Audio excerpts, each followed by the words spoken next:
Halo, selamat sore rekan Travel Forex. Apa kabar kalian hari ini? Semoga kalian semua sehat ya. Balik lagi ke channel saya Private Forex Indonesia.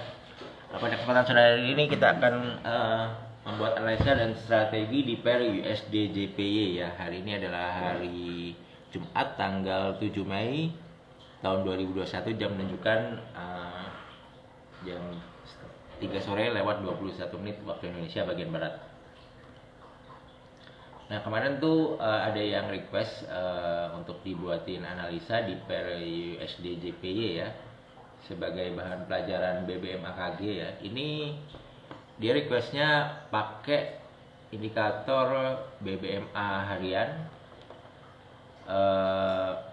mingguan dan kemudian bulanan. Oke, di sini saya memakai standar deviasi 2 ya, sudah cukup buat saya. Oke, standar deviasi 2. Nah, seperti ini. Nah, ini ya, kita kumpulin menjadi satu. Nggak tahu ini keramaian nggak ya. Kalau saya sih keramaian, biasanya saya pisah-pisah. Jadi misalnya di M30 antara harian dan mingguan, di H1 mingguan dan bulanan, tapi saya campur aja ya. Saya juga bisa baca apa dicampur gini, nggak bingung karena udah biasa. Nah,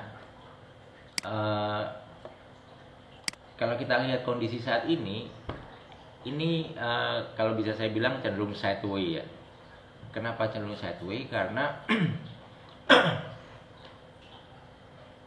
harga bermain di area normal BB harian, area normal BB mingguan, dan area normal BB bulanannya ya. Jadi dia di dalam SD satunya. Jadi baik dari acuan kecil dan acuan besarnya belum terlihat tren yang mencolok di sini. Sebenarnya itu udah saya bahas ya. Kalau teman-teman mau mempelajari ulang lagi, bisa dilihat lagi di playlist belajar menganalisa chart ala Kanggun. Itu udah saya jelasin SOP-nya seperti apa ya, SOP-nya. Terus yang udah ngikutin pelatihan private saya juga udah saya ajarin SOP-nya seperti apa, itu juga udah saya ajarin. Jadi teman-teman bisa buat strategi dari situ. Nah, salah satu SOP-nya adalah misalnya ini moving average harian, kita lihat terhadap mingguan dia keluar dari SD-1 atau SD+1 mingguannya seperti ini nih. Nah, ini ya, seperti di sini ini kan keluar ya moving average-nya. Ini trennya naik. Nah, kalau trennya naik berarti kita nunggu dia koreksi turun, baru kita cari entry buy. Ya. Ini seperti ini, dia koreksi turun, misalnya kita buy di lower BB harian, dia naik. Terus misalnya dia turun, kita juga bisa lihat level support dan resisten sebelumnya. Ini level resisten ya, di sini jadi support. Nah, dia mantul gitu ya, seperti itu. Ini tren kecilnya lah katakanlah. Kalau tren besarnya, kalau yang seperti ini, nah ini moving average mingguan keluar dari standar deviasi 1 bulanannya, ini keluarnya ke bagian bawah, berarti tren turunnya cenderung kuat. Jadi kita akan cari opsi sell kalau dia retrace naik gitu. Nah, ini dia naik turun, naik turun ya kan, naik turun, naik lagi turun, naik, masih ada turunnya ya, naik masih ada turunnya, baru di sini dia berubah tren naik di gelombang yang kecilnya.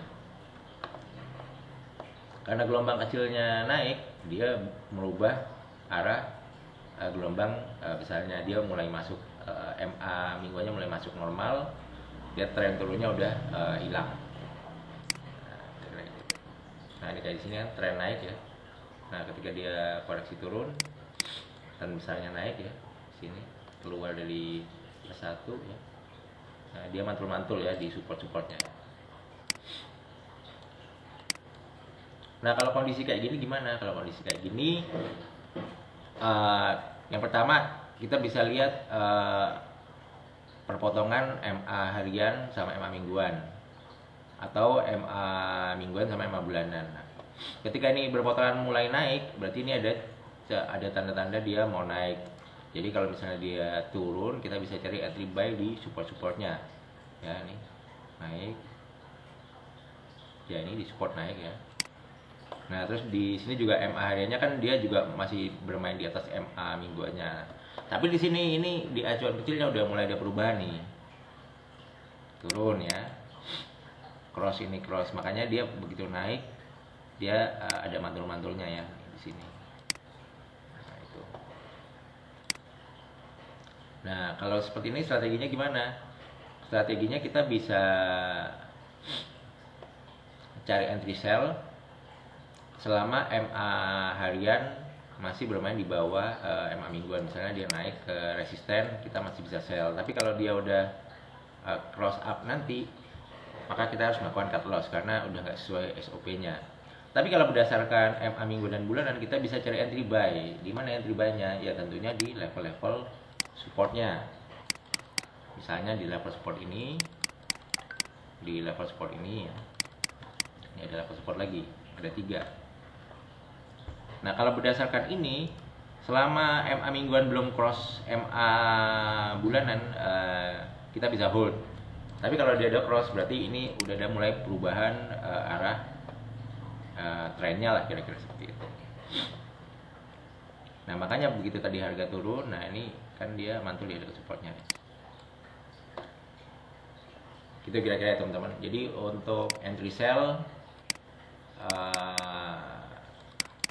kira-kira di resistennya. Nah untuk, kalau menurut saya kalau di USDJP belum ada setup yang menarik karena itu tadi belum ada moving average yang keluar dari Bollinger Band standar deviasi plus 1 acuan satu tingkat di atasnya. Misalnya itu tadi harian belum ada yang keluar dari SD-1 mingguan atau SD plus 1 mingguan, belum ada. Secara mingguan juga dia belum keluar dari SD plus 1 bulanan atau SD-1 bulanan. Jadi trennya masih belum begitu kuat ya. Nah tapi kalau teman-teman mau maksa entry di sini, ya itu tadi level entry-nya lebih simpel di dekat-dekat level support atau resistennya. Kenapa? Karena kalau misalnya kita entry di sini, stop loss-nya bisa lebih minimal. Misalnya entry di support sini, SL-nya di bawah support yang bawahnya lagi ya. Jadi ini. Atau kalau kita mau averaging sampai level ini, atau paling jauh sampai level support yang bawahnya lagi 44 pips ya, kayak gitu.